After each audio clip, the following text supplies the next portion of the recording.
निक्की एक 28 साल की जवान, खूबसूरत और हंसमुख महिला। दिसंबर 2016 में उसकी शादी ग्रेटर नोएडा के सिरसा गांव में विपिन भाटी नाम के एक शख्स से हुई। निक्की का परिवार मध्यम वर्गीय था, लेकिन अपनी बेटी की शादी को यादगार बनाने के लिए उन्होंने कोई कसर नहीं छोड़ी। स्कॉर्पियो गाड़ी, बुलेट मोटरसाइकिल, नकदी, सोना चांदी, सब कुछ दिया गया। लेकिन क्या यह काफी था? नहीं, क्योंकि निक्की के ससुराल वालों की भूख इससे कहीं ज्यादा थी। निक्की की बड़ी बहन कंचन की भी शादी उसी परिवार में हुई थी। दोनों बहनें एक ही घर में थीं, लेकिन यह घर उनके लिए सपनों का महल नहीं, बल्कि एक जेल बन गया। शादी के महज 6 महीने बाद ही ससुराल वालों ने दहेज की मांग शुरू कर दी। 35 लाख रुपए, ये थी वो रकम जिसके लिए निक्की और कंचन को हर दिन ताने सुनने पड़ते थे। कंचन ने बताया कि ससुराल वाले हर दिन उन्हें ताने मारते थे, कभी गाड़ी की कमी, कभी पैसे की, और कभी उनके परिवार की हैसियत को नीचा दिखाया जाता था। लेकिन ये ताने सिर्फ शब्दों तक सीमित नहीं रहे। जल्द ही ये ताने मारपीट में बदल गए। निक्की और कंचन को न सिर्फ शारीरिक बल्कि मानसिक रूप से भी प्रताड़ित किया गया। कंचन ने बताया कि कई बार पंचायत में इस मामले को सुलझाने की कोशिश की गई, लेकिन हर बार ससुराल वालों की मांगें और बढ़ती गईं।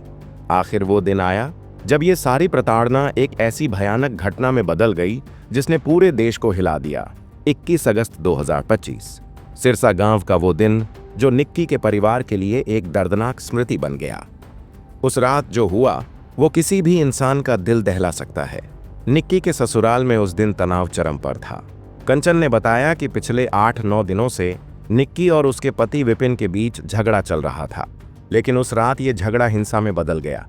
कंचन ने बताया कि उस रात विपिन ने निक्की को बेरहमी से पीटा। वो चीख रही थी, चिल्ला रही थी, लेकिन कोई उसे बचाने नहीं आया। विपिन ने निक्की के बाल खींचे, उसे थप्पड़ मारे और फिर एक ज्वलनशील पदार्थ, शायद पेट्रोल या तेजाब, निक्की के शरीर पर उड़ेल दिया गया। और फिर एक लाइटर की छोटी सी चिंगारी ने निक्की की जिंदगी को आग के हवाले कर दिया। ये शब्द हैं निक्की के 7 साल के बेटे के। एक मासूम बच्चा जो अपनी आंखों के सामने अपनी मां को जलते हुए देख रहा था। क्या आप सोच सकते हैं कि उस बच्चे के दिल पर क्या बीती होगी? वो दृश्य, वो चीखें, वो आग, ये सब उस छोटे से बच्चे की यादों में हमेशा के लिए कैद हो गया। निक्की को पड़ोसियों ने किसी तरह फोर्टिस अस्पताल पहुंचाया, लेकिन हालत इतनी गंभीर थी कि उसे दिल्ली के सफदरजंग अस्पताल रेफर किया गया। लेकिन अफसोस, रास्ते में ही निक्की ने दम तोड़ दिया।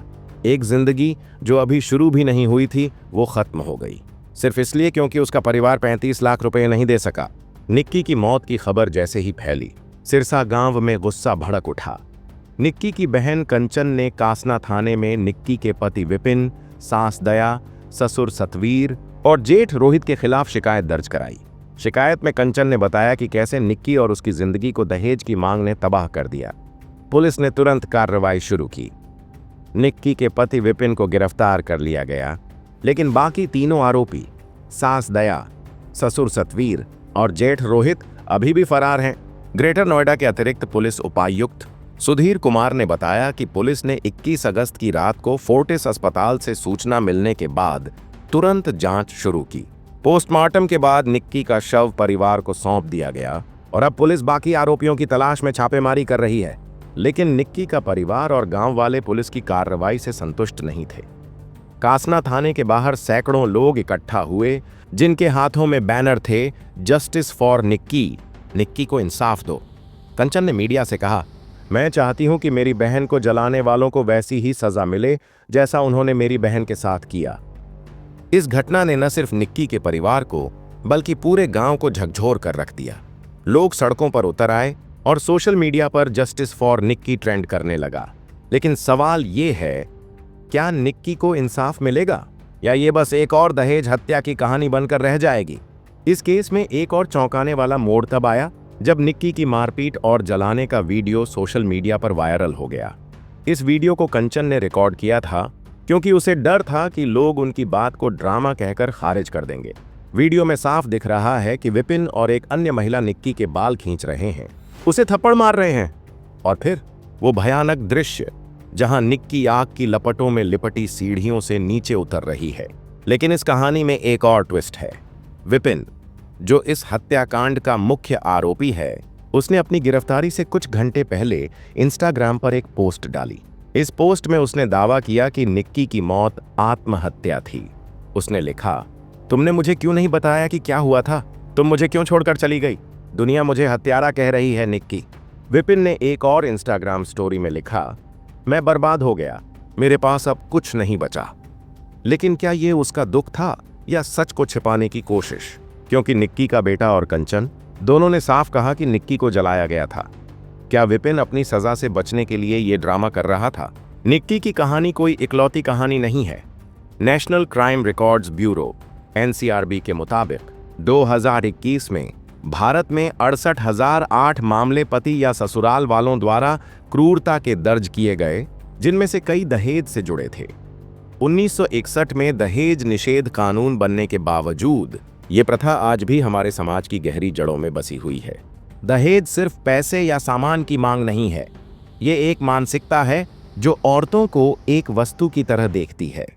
निक्की के ससुराल वालों ने पहले स्कॉर्पियो गाड़ी, बुलेट और नकदी ली, फिर भी उनकी भूख नहीं मिटी, और जब मांग पूरी नहीं हुई तो उन्होंने निक्की की जिंदगी ही छीन ली। लेकिन सवाल यह है, आखिर हमारा समाज कब बदलेगा? क्यों आज भी लड़कियों को शादी में दहेज के साथ तौला जाता है? क्यों एक मासूम बच्चे को अपनी मां को जलते हुए देखना पड़ता है? निक्की की कहानी हमें सोचने पर मजबूर करती है कि क्या हमारा समाज वाकई तरक्की कर रहा है या हम अभी भी उसी पुरानी मानसिकता में जकड़े हुए हैं। कुछ लोग कह सकते हैं कि दहेज एक परंपरा है, लेकिन क्या कोई परंपरा किसी की जिंदगी से ज्यादा कीमती हो सकती है? हमें ये सोच बदलनी होगी। हमें अपने बच्चों को सिखाना होगा कि शादी एक रिश्ता है, न कि सौदा। निक्की की कहानी हमें ये भी सिखाती है कि दहेज और घरेलू हिंसा के खिलाफ कानूनी रास्ते मौजूद हैं। भारतीय दंड संहिता की धारा 498A के तहत पति या ससुराल वालों द्वारा क्रूरता के लिए सजा का प्रावधान है।